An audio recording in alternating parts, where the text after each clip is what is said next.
Bismillahirrahmanirrahim. Alhamdulillah biizatihi a'tazul mu'minun wa biinayatihi wa taufiqihi yahtadi dhallun. Ashhadu an la ilaha illallah wahdahu la syarikalah wa ashhadu anna Muhammadan abduhu wa rasuluhu allazi la nabiyya ba'da amma ba'd. Ikhwatu iman yang dirahmati oleh Allah. Alhamdulillah, kesempatan yang berbahagia ini kita masih tetap diberikan kesempatan oleh Allah untuk senantiasa melaksanakan amalan-amalan yang terbaik. Mudah-mudahan amalan kita mendapatkan karunia, rahmat dan perlindungan dari Allah Subhanahu wa taala serta yang paling utama keberkahan dalam kehidupan kita semua. Amin. Ikhwatu iman yang dirahmati oleh Allah. Di dalam bahasan kajian kali ini, kita akan membahas tentang sunnah Rasulullah di sesi akhir, yaitu berbicara yang baik atau diam. Insya Allah pada bahasan ini tentang sunnah berbicara yang baik atau diam akan dibagi menjadi dua bagian.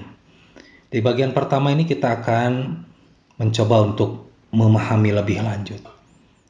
Allah Subhanahu wa taala senantiasa menyerukan agar kita menjadi hamba-hamba yang berbahagia di dunia dan di akhirat dengan cara menaati, patuh dan mengikuti dengan ikhlas petunjuk dan aturan dinul Islam, yaitu rahmat bagi kita sekalian. Termasuk bukti rahmat Allah dalam dinul Islam adalah wasiat Rasulullah SAW dalam sunnahnya tentang menjaga lisan. Rasulullah SAW bersabda, "Man kana yu'minu billahi wal yaumil akhir falyakul khairan aw liyasmut." Barang siapa yang beriman kepada Allah dan hari akhir, maka hendaklah dia berkata yang baik atau hendaklah diam. Wasiat Rasulullah SAW menunjukkan betapa pentingnya kedudukan lisan. Dengan lisan, seorang hamba bisa mencapai derajat yang tertinggi, bahkan mendapatkan karunia yang amat agung di sisi Allah. Namun sebaliknya dengan lisan pula seorang hamba jatuh tersungkur ke dalam jurang kehinaan yang sedalam-dalamnya. Rasulullah SAW bersabda, "Innal 'abda la yatakallamu bil kalimati min ridwanillah la yulqi laha balan."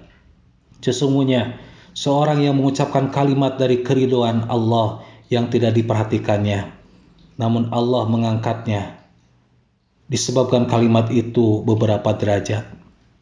Yarfa'ullahu biha darajat. Wa innal 'abda la yatakallamu bil kalimati min sakhatillah la yulqi laha balan yahwi biha fi jahannam.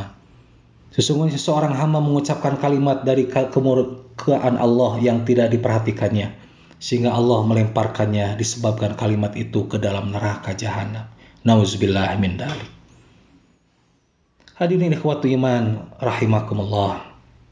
Itulah kekuatan lisan dalam menentukan kedudukan dan keselamatan seorang hamba.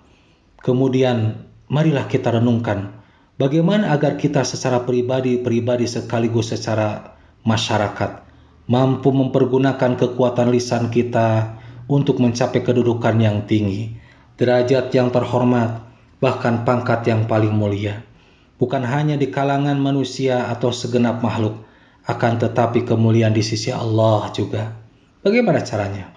Rasulullah menerangkan, "Inna ahadakum la yatakallamu bil kalimati min ridwanillah ma yadunnu an tablugha ma balagat fayaktubullahu lahu biha ridwanahu ila yaumi yalqahu."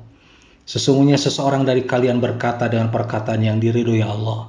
Dia tidak menyangka bahwa kalimat itu bisa sampai pada apa yang dicapai oleh kalimat itu. Kemudian Allah mencatat baginya disebabkan kalimat itu pada keriduannya sampai hari dia bertemu dengannya. Ikhwatu iman yang dirahmati oleh Allah. Tiada cara untuk bisa mempertahankan kedudukan termulia dan tertinggi itu selain dari bersyukur kepada Allah. Senantiasa mensyukuri nikmat kesehatan lisan dengan berupaya menggunakan untuk mengucapkan kalimat yang diridhoi Allah. Menggunakan lisan hanya untuk menyeru kepada Allah, memperbanyak zikir dimanapun berada, sehingga bibir senantiasa basah oleh zikir. Rasulullah SAW ditanya oleh seorang sahabat, "Duhai Rasulullah, sesungguhnya syariat Islam telah terlalu banyak yang harus aku jalankan. Maka beritahukan kepadaku apa yang dapat aku pegang terus-menerus." Rasulullah SAW menjawab, "La yazalu lisanuka rotban min zikrillah." Lidahmu tidak henti-hentinya basah dari zikir kepada Allah. Hadirin ikhwatu iman rahimakumullah. Dengan cara seperti itulah kaum muslimin senantiasa bisa mempertahankan kedudukan yang paling mulia sejak zaman para nabi dan rasul sampai saat sekarang. Maka janganlah sekali-kali kita melupakan atau tidak mau mewarisinya dengan sungguh-sungguh, sehingga tersungkur dalam jurang kehancuran, karena tidak mampu lagi menjaga lisan dan mensyukurinya dengan sebaik-baiknya. Apabila kita tidak mampu untuk berkata yang baik, maka Rasulullah SAW memberi satu solusi, yaitu diamlah.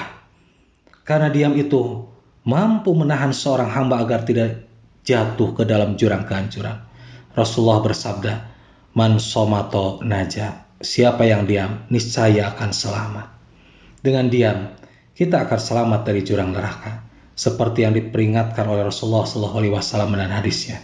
Dan sesungguhnya seorang hamba mengucapkan kalimat dari yang dimurkai Allah yang tidak diperhatikannya, sehingga Allah melemparkannya disebabkan kalimat itu ke dalam neraka jahanam.